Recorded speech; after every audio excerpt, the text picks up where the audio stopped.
Hello and welcome to the final section in the Go projects course. In the previous section we covered deploying Go projects into production. In this section we will be learning about what to do after you have finished developing your application and tasked with maintaining it.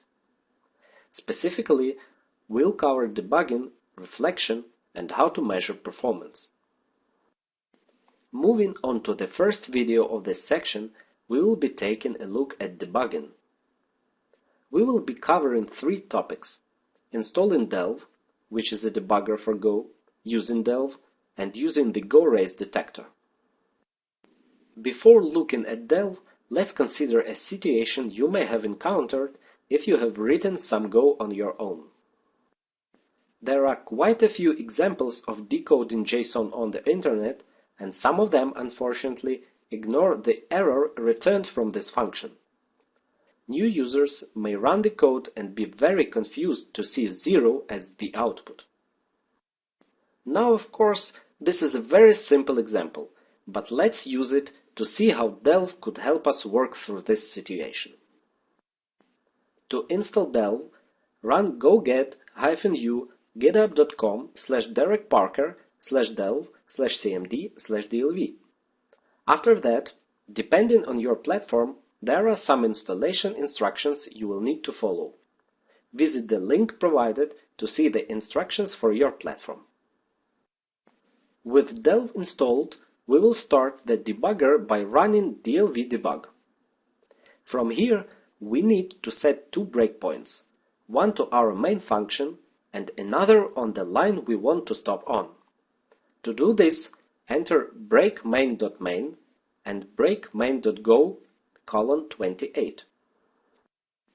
From here, we can type continue twice. This will bring us to the second breakpoint. To actually get information about variables, we can use the print command. Try printing v. You will see that even after decoding, its values aren't those of our JSON. At this point, it should be obvious that the decode function isn't doing what we expected, which in turn should lead us to the obvious fix. The ampersand character is missing. After fixing our code and running it through Delve again, we can see that we get the expected results. Delve offers many more features than the ones covered here, and I encourage you to check out the Delve documentation. The next thing we will look at is the Go Race Detector. Imagine that, for some strange reason, we have written code like this. Our code will start two Go routines that both change the value n at a random time.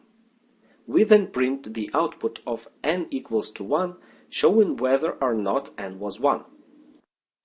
If you run this multiple times, you will always get the same result, since the seed for the random generator is set.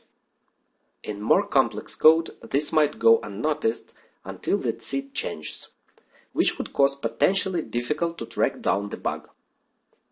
However, Go has a great tool called the Race Detector. Let's try it out. You can simply run the Race Detector by starting your program with the -race flag set. As you can see, the Race Detector finds the problem. Two Go routines modify the same value. We can really see this problem if we uncomment the code to seed the random number generator. It is worth running the Race Detector on any code you have written. You would be surprised how subtle some race conditions can be. In this video, we have learned two debugging techniques: debugging with Delve and using the Go Race Detector. In the next video, we will look at using reflection for better tests on our code.